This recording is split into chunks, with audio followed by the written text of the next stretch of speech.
Olá, boa noite, sejam bem-vindos ao programa Espiritismo e Vida. Se você ainda não é inscrito aqui no canal, inscreva-se, deixe o seu like, compartilhe o vídeo. Nós sempre gostamos de lembrar da importância, né, de se compartilhar o vídeo, porque é a maior caridade que a gente faz com a doutrina espírita, né, é a sua divulgação e levar a doutrina espírita, gente, é tão esclarecedora, leva tanto entendimento e por isso mesmo consola tanto as dores do mundo, né? Auxilia aquela pessoa que está passando por um momento de dificuldade, por uma enfermidade. Então, vá lá, se você gostou, compartilha. Clica no sininho das notificações para você ficar por dentro de todas as novidades que acontecem por aqui e nos acompanhe também nas nossas redes sociais, no Instagram, no Facebook. E hoje, gente, aqui, claro, sempre a gente pede a inspiração do nosso Senhor Jesus Cristo, nosso Mestre, para que a gente faça uma boa reflexão. Nós vamos falar do Evangelho no lar, né? Se você não faz o Evangelho no lar, comece a fazer, né? Porque o Evangelho no Lar, gente, é essa reunião, né, que a gente faz da família em dia e hora certa ali para estudar o Evangelho, para fazer uma oração em conjunto, né?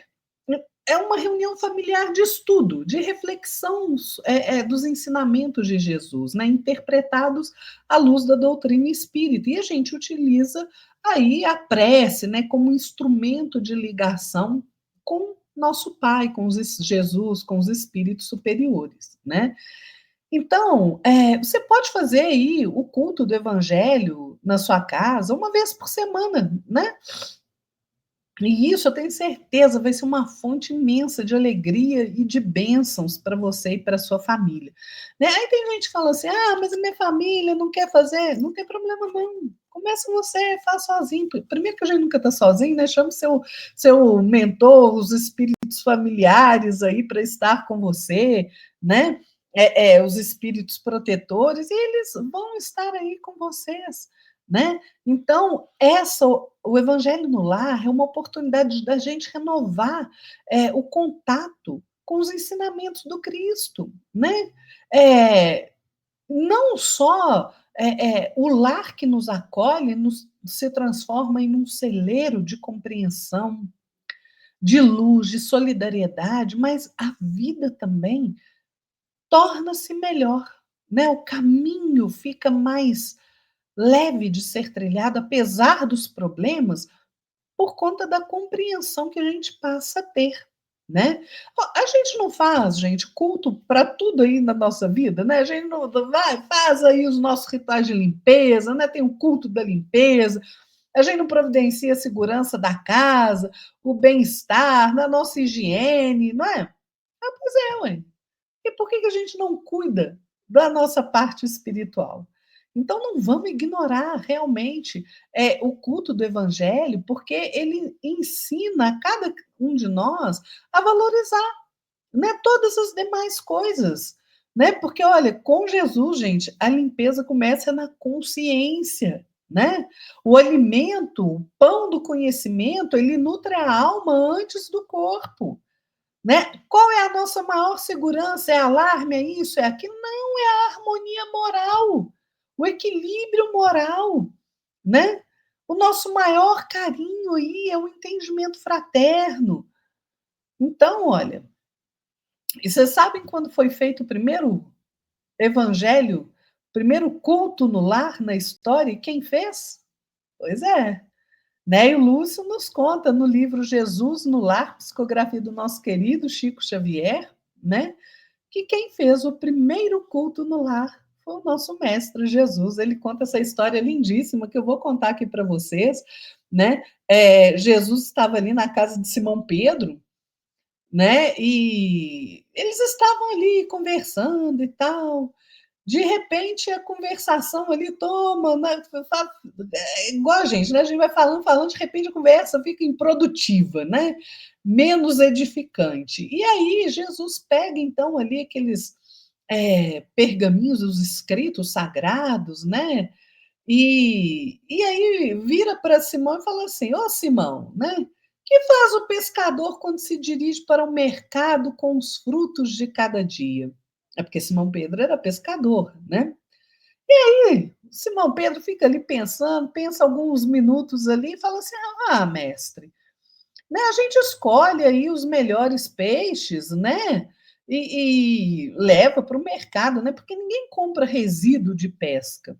Aí Jesus sorri, né, para o Simão Pedro, ele pergunta de novo para ele: e o oleiro? O que, que ele faz para atender a tarefa a que ele se propõe? Simão Pedro fala: Ai, Senhor, ele vai modelar o barro, né?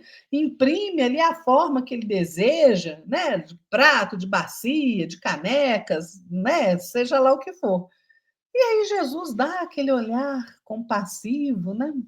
Cheio de energia, né? De bondade. E ele insiste novamente com Simão Pedro. E como procede o carpinteiro para alcançar o trabalho a que pretende? E aí Simão Pedro não vacilou, né? Fala, ele vai trabalhar a madeira, vai usar ali aquelas ferramentas, a enxó, o serrote, o martelo, o formão, né? Porque sem ele fazer isso, ele não consegue aperfeiçoar aquela madeira bruta. E aí Jesus se cala por uns instantes, né? E aí vira para todos eles que estão ali e fala assim: assim também é o lar diante do mundo. O berço doméstico é a primeira escola e o primeiro templo da alma. A casa do homem é legítima exportadora de caracteres para a vida comum. Se o negociante seleciona mercadoria, se o marceneiro não consegue fazer um barco sem afeiçoar a madeira aos seus propósitos, como esperar uma comunidade segura e tranquila sem que o lar se aperfeiçoe? Vejam a importância do lar e da família, não é? Lar, família, gente, não são conceitos retrógrados, muito pelo contrário. O lar, a família, são a base da nossa sociedade civilizada. Certa vez, Emmanuel foi perguntado o que aconteceria se nós extinguíssemos a família, o lar da nossa sociedade. Emmanuel responde: a volta à animalidade. Né? Então, o sustentáculo da sociedade é a família. Não há valor retrógrado algum nisso. Pelo contrário, a família é de origem divina.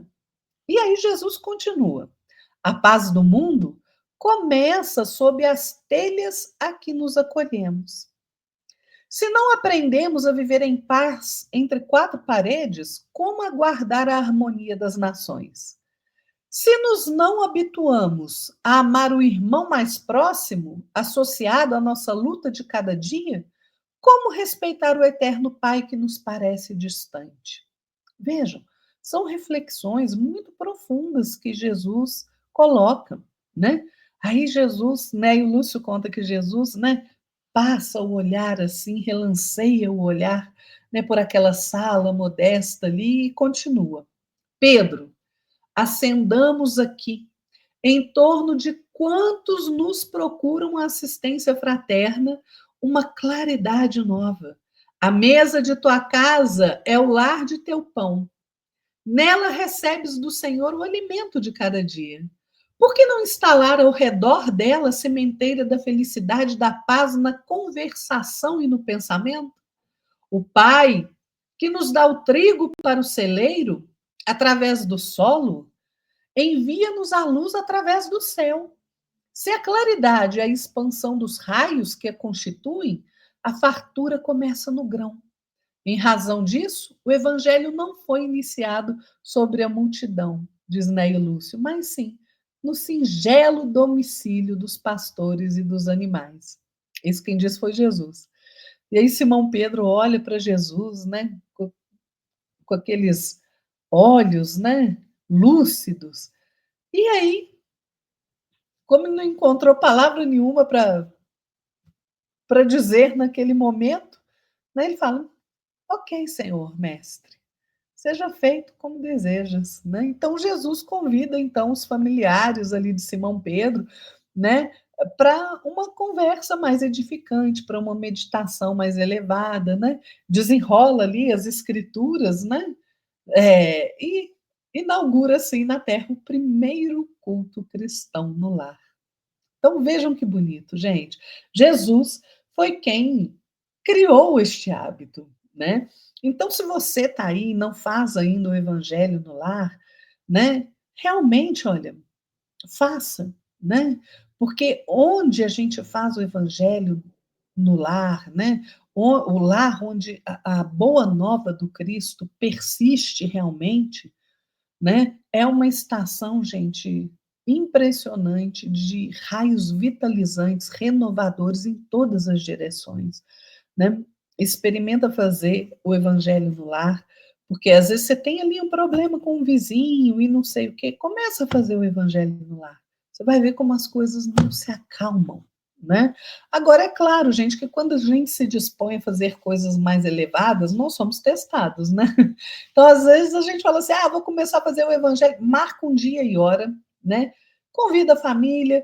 Se a família não. Se tiver criança, chama as crianças para participar também, né? Aqui em casa até meu cachorrinho participa, que ele fica assim, quietinho, escutando, ele senta na cadeira do nosso lado e fica ali escutando, né? Acalma, gente, porque a energia muda. Então escolha um dia, uma hora, né, que as pessoas estão ali, podem participar e faça o evangelho, né? Comece, qual que é a finalidade de fazer o evangelho? Reunir a família, refletir sobre os ensinamentos de Jesus, né? Faça ali uma prece inicial, coloque ali uma jarra de água, um copo de água ali para cada um, né? Faça uma leitura, abra o Evangelho segundo o Espiritismo, ou alguma outra obra, abra o Evangelho, faça ali uma leitura, um comentário pequeno. O evangelho no lar não é horário de lavar roupa suja, viu, gente? De falar assim: olha, tá vendo? Essa mensagem aí é para você, ó. Nada disso. Vamos receber a mensagem com tranquilidade, na intimidade, né, do nosso ser, né? Então, e essa reunião, gente, ela não precisa durar ali 4 horas, 5 horas, não. É uma reunião curta, realmente. Pode ser enriquecida ali com poesia, com história, com alguma narrativa de um fato real, né? E depois faça uma prece de encerramento, né? Peça alguém para comentar ali aquela passagem do Evangelho, conforme o seu entendimento, né? Então, olha, o tempo do Evangelho no lar não precisa ultrapassar uma hora. Aqui em casa a gente faz com 20 minutos, né? Então, olha, usa o Evangelho segundo o Espiritismo, Evangelho em casa, Jesus no lar, tem muitos livros bons que você pode realmente usar, né? Não, às vezes acontece, né, de você tá ali eu não posso esse dia, não posso esse dia, acha um meio termo, né, que seja bom para cada um, né? Como eu disse, coloca ali uma água, peça para os benfeitores espirituais ali, né, fluidificarem, magnetizarem aquela água, né? E olha, gente, realmente o evangelho transforma a nossa casa, transforma a nossa casa, né? Realmente transforma mesmo. Então, cultivar o evangelho na nossa casa, no nosso lar, né, faz com que a gente norteie a nossa experiência para objetivos, propósitos mais altos realmente, né? Tanto em nós como fora de nós. Então, vá lá, experimenta, depois você me conta se você não vai sentir a diferença na sua casa. Ah, chegou uma visita na hora do evangelho. Convida a visita, né? Fala assim: olha, agora nós estamos fazendo o evangelho lá, você quer participar? Senão você aguenta aí um bocadinho que a gente já vai te atender, né? Desliguem os telefones. Ah, tocou a campainha. Não tem problema. Atenda a campainha, vai lá, chegou uma visita. Não tem problema. Mas foque no evangelho no lar. Não deixe de fazer realmente, né? Cumpra ali aquela programação que você estabeleceu. Ah, nós vamos fazer toda segunda-feira, às 6 da tarde.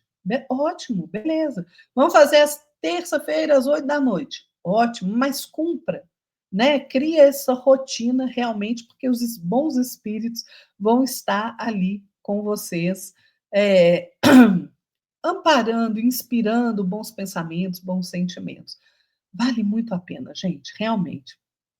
E eu quero terminar com um poema de Casimiro Cunha, que está no livro Gotas de Luz, né, chamado Culto Doméstico. Essa mensagem tem o título de Culto Doméstico. Olha que bonito que Casimiro fala. Quando o culto do evangelho brilha no centro do lar, a luta de cada dia começa a santificar.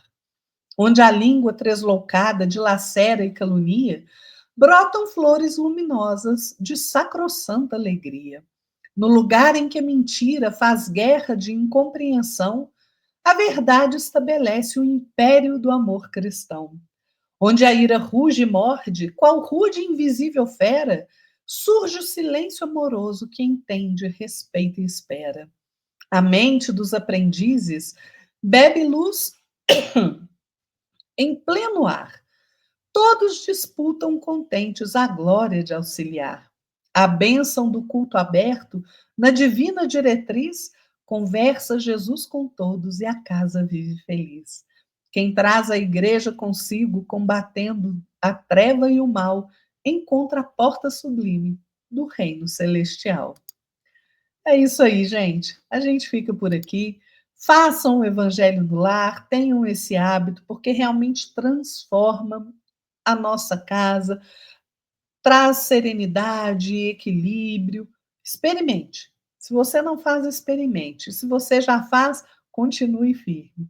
Fiquem todos na paz de nosso Senhor Jesus Cristo. E até a próxima. Tchau.